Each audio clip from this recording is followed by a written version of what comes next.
adik-adik, hari ini kita kembali belajar di rumah untuk menghindari penyebaran COVID-19.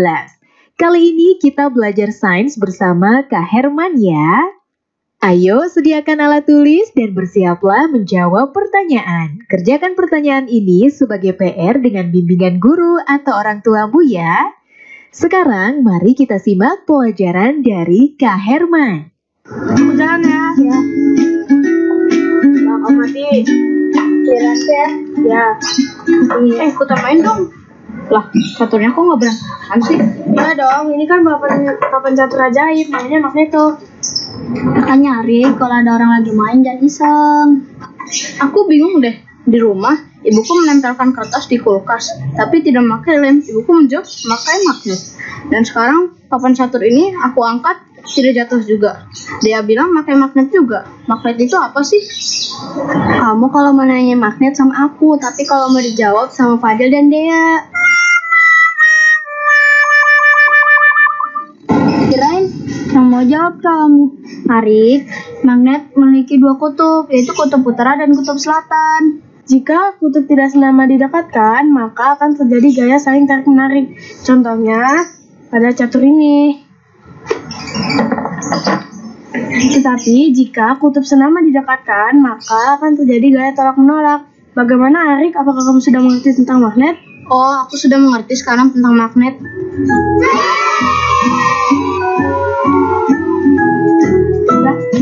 Jalan lagi ya.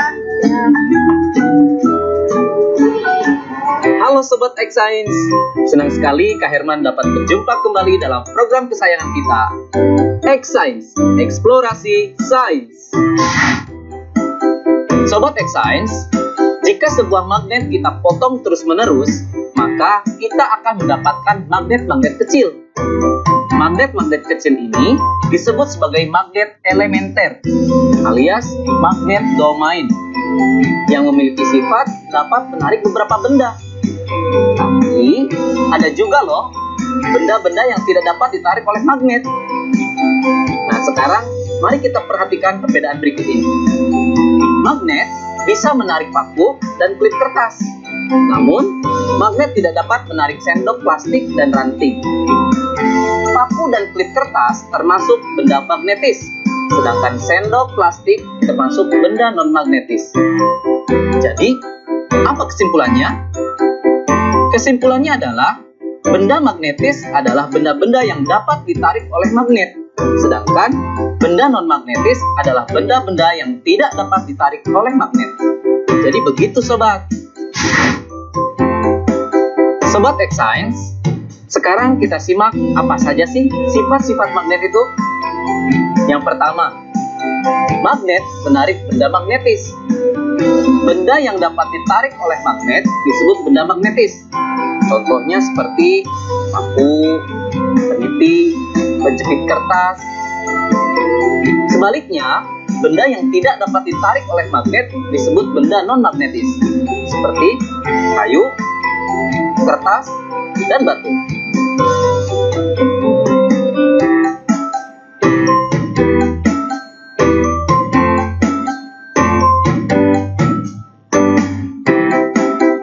Sifat yang kedua adalah magnet mempunyai dua kutub. Biasanya disebut kutub utara dan kutub selatan. Jika kita mendekatkan kutub-kutub yang senama, maka magnet tersebut akan saling tolak-menolak. Sebaliknya, jika kita mendekatkan kutub-kutub yang tidak senama, maka magnet tersebut akan tarik-menarik. Loh, kok bisa ya Sobat X-Science?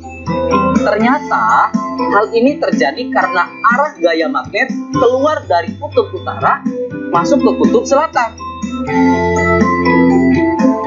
Sifat yang ketiga, gaya tarik magnet paling kuat terletak di bagian kutub magnet. Garis medan magnet secara alami berkumpul bersama di ujung magnet. Bagian ujung magnet ini disebut sebagai kutub magnet. Karena garis gaya magnet berkumpul di ujung magnet, gaya tarik paling kuat terletak di bagian kutubnya. Yang terakhir, Gaya magnet dapat menembus benda tertentu. Kekuatan gaya tarik magnet ditentukan oleh ketebalan benda yang menjadi penghalang antara magnet dengan benda magnetisnya dan jarak antara magnet dengan benda magnetis tersebut. Bagaimana? Menyenangkan bukan belajar sains? Dengan belajar sains, kita menyadari akan kekuasaan Tuhan Yang Maha Esa yang telah menciptakan magnet lengkap dengan keunikan sifat-sifatnya. Sehingga kita dapat menggunakannya untuk kehidupan dan dapat menambah rasa syukur kita. Saatnya kita bernalar. Yuk, mari kita bernalar ya. Ada satu magnet batang T, U, dan dua batangan benda yaitu P, Q, dan RS.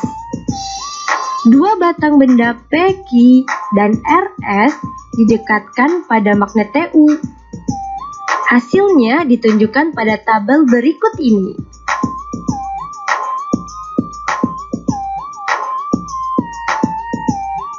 Apa yang dapat kamu simpulkan mengenai dua batang benda P, Q, dan RS tersebut? Coba jelaskan.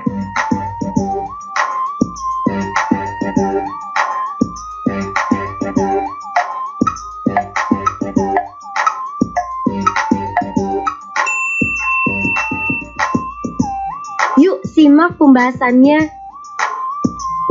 P, Q adalah magnet, sedangkan RS adalah benda magnetis. P, Q adalah magnet karena ketika ujung P didekatkan dengan ujung T, terjadi saling tarik-menarik. Sementara, ketika ujung P didekatkan dengan ujung U, terjadi saling tolak-menolak. Begitupun ketika ujung Q didekatkan dengan ujung T, terjadi saling tolak-menolak. Sementara, ketika ujung Q didekatkan dengan ujung U, saling tarik-menarik. RS adalah benda magnetis karena ketika semua ujung batang didekatkan ke ujung magnet TU, terjadi saling tarik-menarik.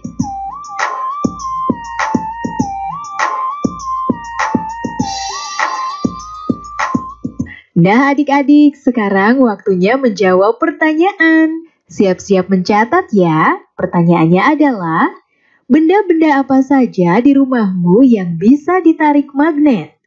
Dan benda-benda apa yang tidak bisa ditarik magnet? Dicatat ya. Benda-benda apa saja di rumahmu yang bisa ditarik magnet? Dan benda-benda apa yang tidak bisa ditarik magnet? Nanti jawablah pertanyaan ini sebagai tugas di rumah ya. Kerjakan pertanyaan dengan bimbingan guru atau orang tuamu.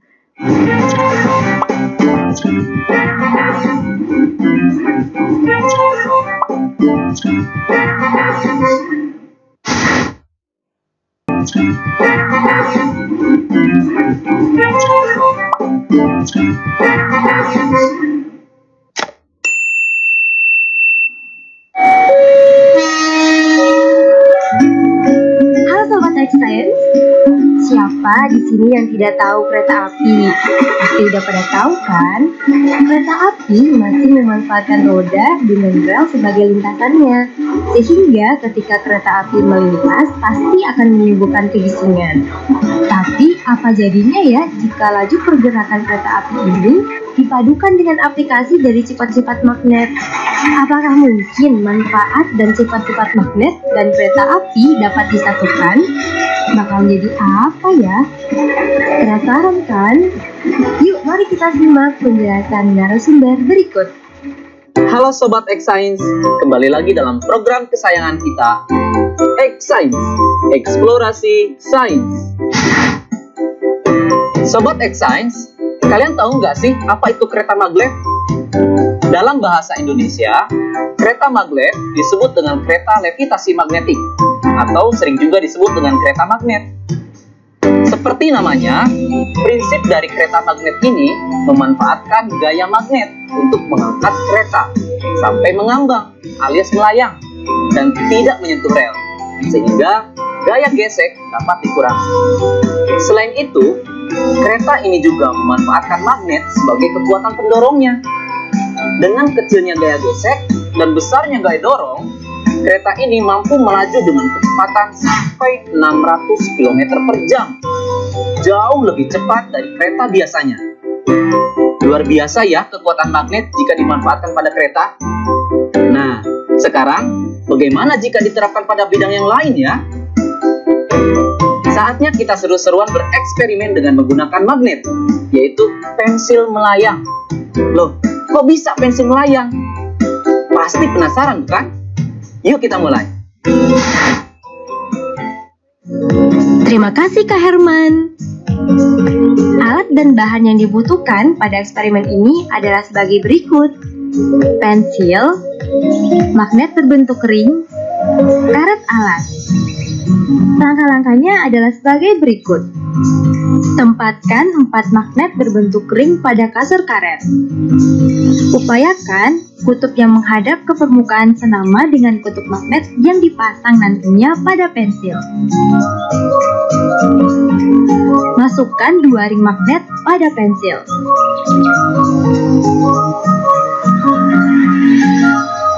Tempelkan pensil pada sandaran kasur karet. Seketika pensil melayang. Nah, kok bisa sih? Sekarang, mari kita amati yang terjadi. Wah, pensilnya melayang. Seru sekali ya, sobat.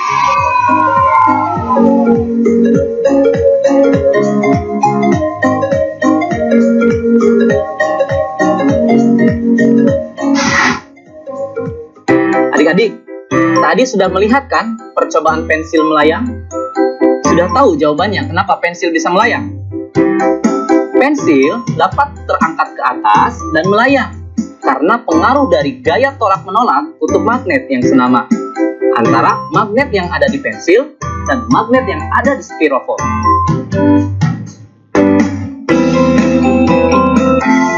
Nah, sekarang selamat mencoba di rumah ya. Sampai jumpa di eksplorasi sains berikutnya.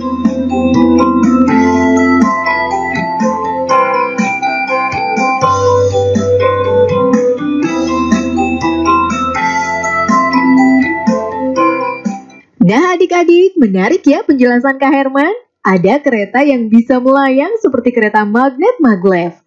Dan ternyata kita juga bisa membuat pensil melayang. Sekarang waktunya menjawab pertanyaan. Siap-siap mencatat ya. Pertanyaannya adalah, bagaimana kereta magnet maglev menggunakan gaya magnet? Dicatat ya, bagaimana kereta magnet maglev menggunakan gaya magnet? Nanti jawablah pertanyaan ini sebagai tugas di rumah ya. Kerjakan pertanyaan dengan bimbingan guru atau orang tuamu.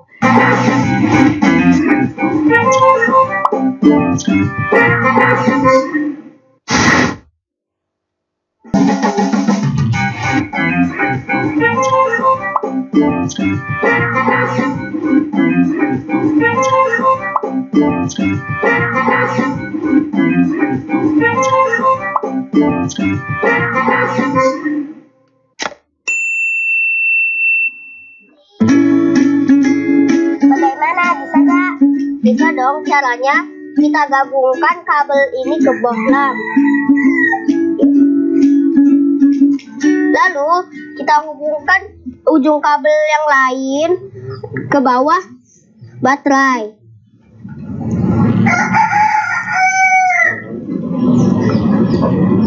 Jadi deh. Kalian lagi apa sih? Oh, bikin lampunya menyala. Sini aku juga bisa.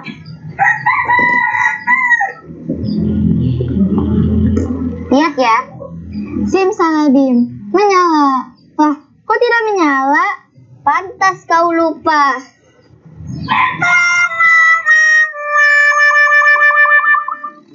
Halo Sobat X-Science, kembali lagi bersama Kak Herman dalam program kesayangan kita, X-Science, Eksplorasi Sains. Sobat X-Science, tahu tidak kenapa bohlam bisa menyala ketika dihubungkan dengan baterai menggunakan kabel? Itu karena ada arus listrik yang mengalir. Nah, arus listrik itu mengalir dari kutub positif ke kutub negatif atau dari tegangan yang lebih tinggi ke tegangan yang lebih rendah. Bagaimana ya dengan larutan? Bisa tidak menghantarkan listrik? Baik adik-adik, kita buktikan yuk dengan eksperimen. Sobat X-Science, eksperimen kita kali ini adalah percobaan larutan elektrolit dan non-elektrolit. Alat dan bahan yang dibutuhkan dalam eksperimen ini yaitu toolkit listrik yang berisi gauge-meter, aquades, air garam, dan air asam jawa. Setelah semua alat dan bahan tersedia, maka langkah selanjutnya, masukkan ujung kabel ke larutan aquades, lalu amati jarum pada meteran alat atau disebut Tidak bergerak. Setelah itu, ulangi proses kegiatan dengan menggunakan larutan air garam dan larutan asam jawa. Perhatikan pergerakan jarum pada gauge-meter.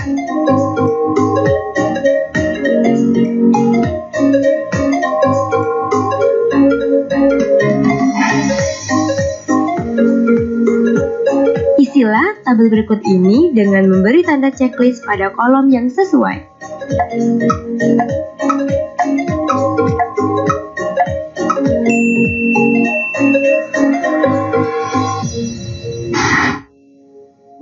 Sobat X-Science, sekarang kita simak ya penjelasan hasil eksperimennya. Ternyata ada dua macam larutan berdasarkan kemampuannya dalam menghantarkan arus listrik. Larutan yang tidak menghantarkan arus listrik disebut larutan non-elektrolit. Sementara larutan yang bisa menghantarkan arus listrik disebut larutan elektrolit. Kok bisa demikian ya adik-adik? Begini, kakak jelasin ya. Larutan non-elektrolit tidak dapat menghantarkan arus listrik karena di dalamnya tidak ada ion. Contohnya air aquades atau air murni. Makanya tadi dalam percobaan jarum pada gauge-meter tidak bergerak. Sekarang bagaimana sih larutan yang dapat menghantarkan arus listrik? Larutan elektrolit terbentuk dari terlarutnya senyawa elektrolit dalam peralut air, di mana senyawa itu terurai sempurna membentuk ion positif atau disebut kation dan ion negatif atau disebut anion.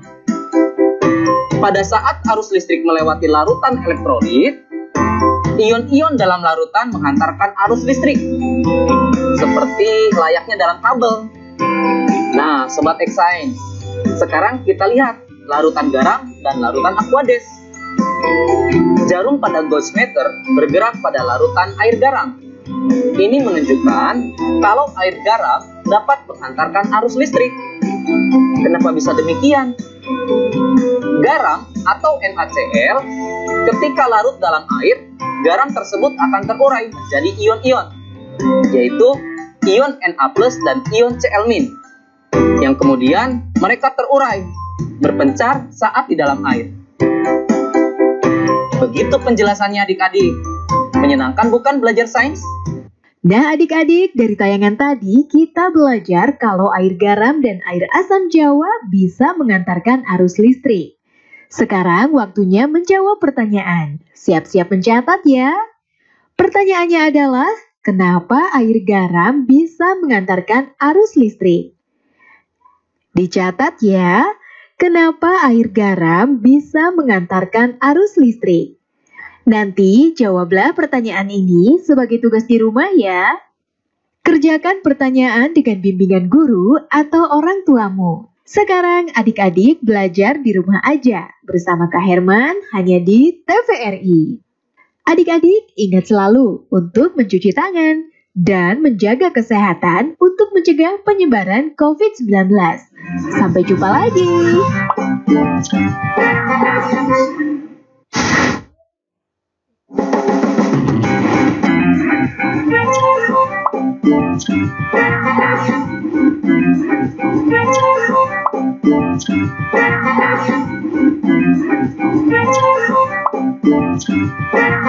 Thank you.